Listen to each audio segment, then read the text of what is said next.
दोस्तों, एक लड़का अपनी फोर व्हीलर यानी BMW से अपने ऑफिस की तरफ जा रहा होता है। सर्दियों का समय था।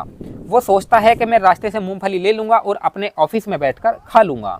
तो जैसे रास्ते में फुटपाथ पर लोग मूंगफली बेचते हैं, वहीं पर एक औरत भी मूंगफली बेच रही थी फुटपाथ पर बैठी हुई। तो वो लड़का उस औरत के पास अपनी गाड़ी को रोकता है और उसे बिना देखे उसके पास जाता है और कहता है कि मुझे 50 रुपये की मूंगफली पैक कर दीजिएगा। तो वो औरत जब उस लड़के की तरफ देखती है तो देख के बड़ी हैरान हो जाती है।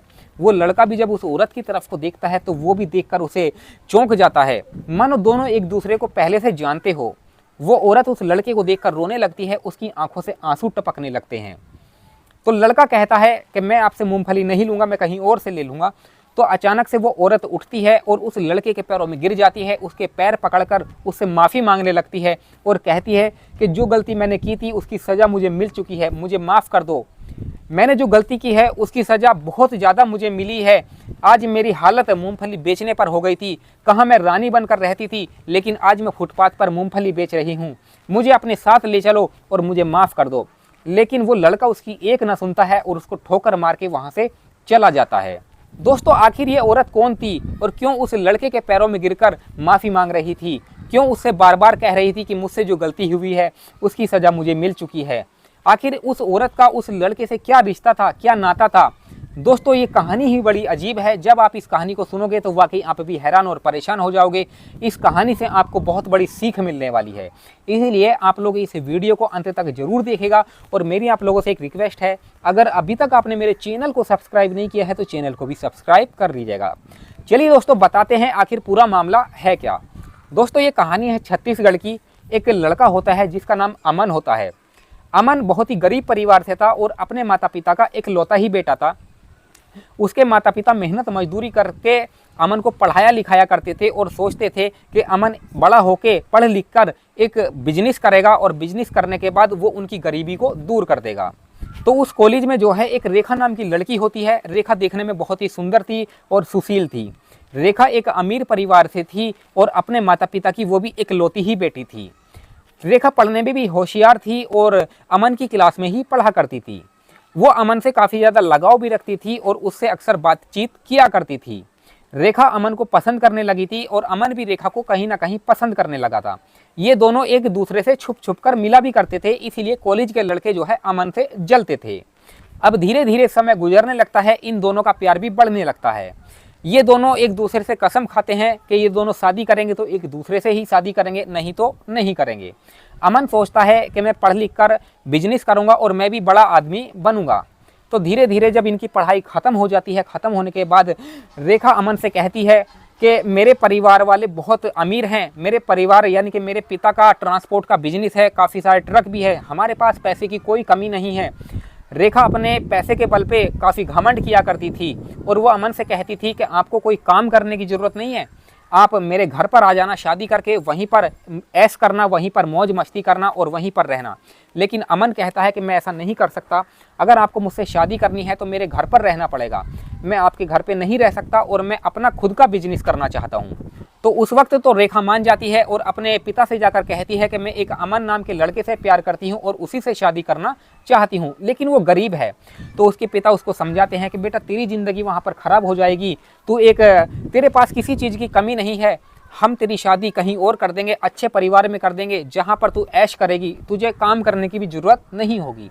लेकिन वो नहीं मानती है और अमन से शादी करने की जिद करने लगती है।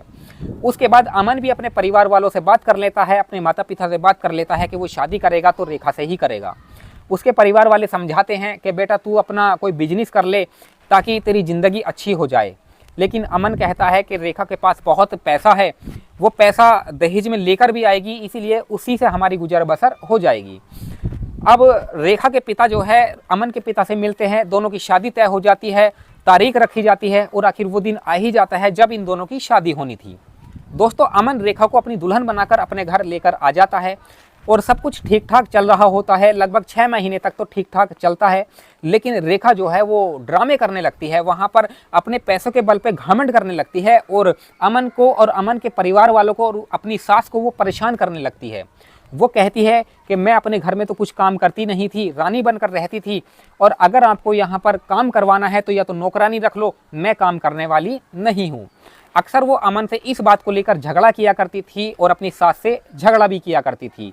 यानी कि वो उस परिवार में रहना नहीं चाहती थी, वो अपने घर पर रहना चाहती थी, अमन को भी वहीं पर लेके जाना चाहती थी। लेकिन अमन ने कह दिया था कि मैं रहूँगा तो अपने घर पर रहूँगा और अपना खुद का बिजनेस करूँगा। इसके बाद दोस्तों रेखा मानती नहीं है और उस घर को शमशान बना देती है।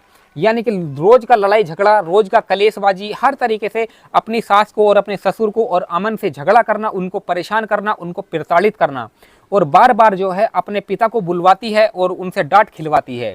यानी कि एक घर को जो है उसने शमशान बना दिया था। मामला जो है धीरे धीरे गुजरता चला जाता है, लेकिन जब हद ज़्यादा हो जाती है तो अमन जो है कोर्ट में केस डाल देता है और रेखा से तलाक लेने की मांग करता है। ये मामला कोर्ट में जाता है, लगभग 6 महीने जब चलता है तो आखिर कोर्ट का फैसला भी आ जाता है। अमन रेखा को तलाक दे देता है। रेखा तलाक लेकर अपने घर चली जाती है और खुशी खुशी अपने घर पर रहने लगती है। उधर अमन अपने घर चला जाता है और एक अच्छा बिजनेस करने लगता है। यानी कि शुरुआत में तो उसका बिजनेस छोटा होता है, लेकिन धीरे धीरे उसने अपने बिजनेस में तरक्की करना शुरू कर दिया था। अब इस तरीके से समय गुजरने लगता है। रेखा को जो अपने पैसे पर घमंड था, वो घमंड उसका टूटने लगा था। उसके पिता का जो बिजनेस है वो गिरने लगा था। कहीं ना कहीं उसके बिजनेस में नुकसान आने लगा था, और नुकसान ऐसा आने लगा था कि उसके पास जो ट्रक थे, ट्रांसपोर्ट का बिजनेस था, धीरे धीरे वो सब बिक जाते हैं। उनकी ऐसी ज़िंदगी हो गई थी कि वो रोड पर आ गए थे और भीख मांगने की उसकी हालत हो चुकी थी। यानी कि घर बार भी उनका बैंक ने गिरवी रख लिया था, और जब उनसे पैसा नहीं चुकाया गया तो उनको घर से बाहर निकाल दिया जाता है। उधर अमन का बिजनेस जो है वो अच्छा चलने लगा था, उसके बिजनेस में तरक्की होने लगी थी, और धीरे धीरे उसके बिजनेस में बहुत ज़्यादा तरक्की हो जाती है और अमन एक BMW गाड़ी ले लेता है। उसके परिवार में किसी भी तरीके की कोई दिक्कत परेशानी नहीं होती है। अब उधर रेखा के परिवार वालों को भीख मांगनी पड़ती है।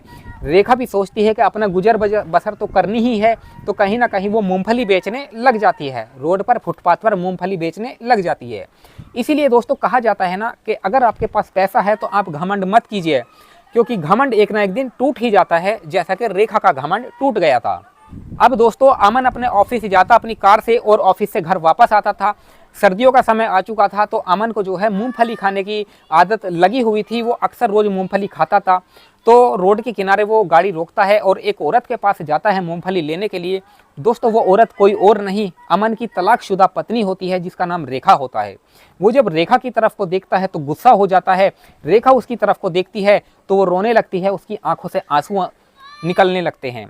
रेखा उसको रोकने की बहुत कोशिश करती है, उसके पैर पकड़ती है और माफ़ी मांगती है। तो रेखा अमन से कहती है कि मैंने जो आप लोगों के साथ किया, आपके परिवार के साथ किया, मुझे नहीं करना चाहिए था, इसीलिए अब मुझे माफ़ कर दीजिएगा। उसकी आंखों से आंसू आ रहे थे, वो रो रही थी, लेकिन अमन उसकी एक ना सुनता है और उसको ठोकर मार के अपनी गाड़ी में बैठकर चला जाता है। तो दोस्तों कहा जाता है ना कि आज के समय में इंसान घमंड करने लगता है। इसलिए दोस्तों जैसा कि रेखा ने घमंड किया था अपने पैसे के ऊपर, भगवान ने उसका घमंड तोड़ दिया। तो उसकी हालत ऐसी हो गई कि उसे रोड पर मूंगफली बेचनी पड़ी।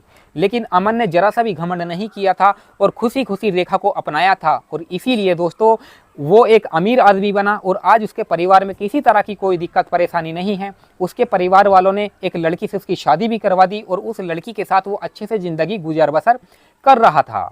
बाकी दोस्तों इस वीडियो से आपको क्या सीख मिली, इस कहानी से आपको क्या सीख मिली, आप हमें कमेंट में ज़रूर बताइएगा। बाकी मिलते हैं फिर किसी और वीडियो में, तब तक आप अपना ख्याल रखें, अपने परिवार का ख्याल रखें।